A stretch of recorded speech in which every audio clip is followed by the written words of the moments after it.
ભગવાને તમને લોકોને દીકરી દીધી હોય તો મારી આપને પ્રાર્થના છે,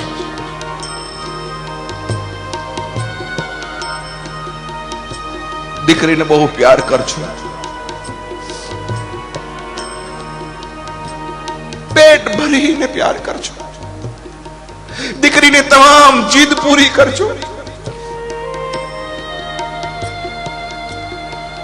દીકરીને જેટલું દેવાય એટલું સુખ તમે તમારા પિયરની માલિકો આપજો. દીકરીના માથે હાથ ફેરવતા રહેજો.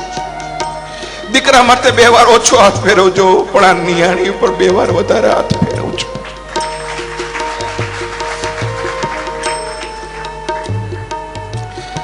કારણ કે દીકરીને ખબર નથી. હું એટલા માટે તમને દીકરીને પ્યાર કરવાનું કહું છું,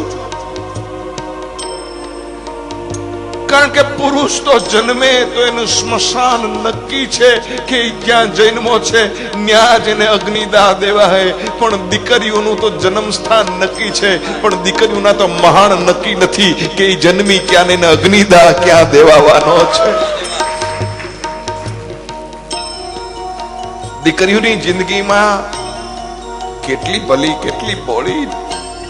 એનો બાપ એમ કે બેટા ઠેકાણું બહુ સારું છે, અને દીકરી આ પાડે, અને કોઈ દી ન જોયા હોય, કદી ન ઓળખતી હોય એવા કુટુંબની માલિકો જેમ દૂધમાં સાકર બળે એમ ભળી જાય, અને સખત એક જ વિચાર કરે, મારા બાપની આબરૂ સાચવવાની છે, મારા બાપની ઇજ્જત સાચવવાની છે. સહન કરતી જાય, સહન કરે એનું નામ દીકરી.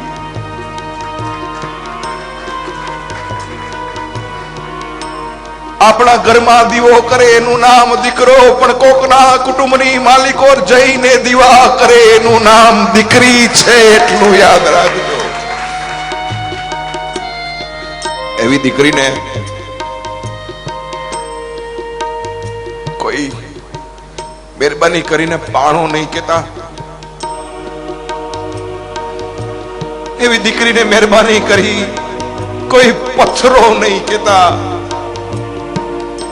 એવી દીકરીને મહેરબાની કરી અને કોઈ સર્પનો ભારો નહીં કેતા.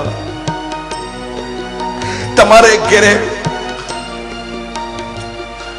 લક્ષ્મી પધારે, અને જો તમે લક્ષ્મીની સામું મોઢું ફેરવશો તો જિંદગીની માલિકો કોઈ દી સુખી નહીં થાવ, એટલું યાદ રાખજો. અરે તમારી દીકરીઓ તો એના નસીબ લઈને આવે છે. ભગવાન પેલા ખોળે મારી વહુને દીકરી દેજે. હે સાસુઓ, તમને પ્રાર્થના છે, આવી ભગવાનને પ્રાર્થના કરજો, અને વહુની સામે પ્રાર્થના કરજો, બેટા તારા પેલા ખોળે તને દીકરી આવે, પછી જોજો દીકરી નહીં આવે, દીકરો જ આવશે. શું કામ? જે માગો એ પરમાત્માની પાસે નથી મળતો. આ દુનિયાની માલિકો એટલું યાદ રાખજો. કોણ કહે છે દીકરી છે સાપનો ભારો? કોણ કહે છે કે દીકરી છે સાપનો ભારો? અરે અમે તો કહી છીએ કે આ બધી દીકરીઓ તો છે તુલસીનો ક્યારો. કોણ કહે છે દીકરી છે સાપનો ભારો? દીકરી તો તુલસીનો ક્યારો છે. રાવણને જો એક દીકરી હોત ને તો સીતાજીનું હરણ ન થયું હોત, અને દશરથને એક દીકરી હોત તો રામને વનવાસ ન થયો હોત. तुलसी की रामायण का चित्र कुछ अलग ही होता. દીકરી માગજો.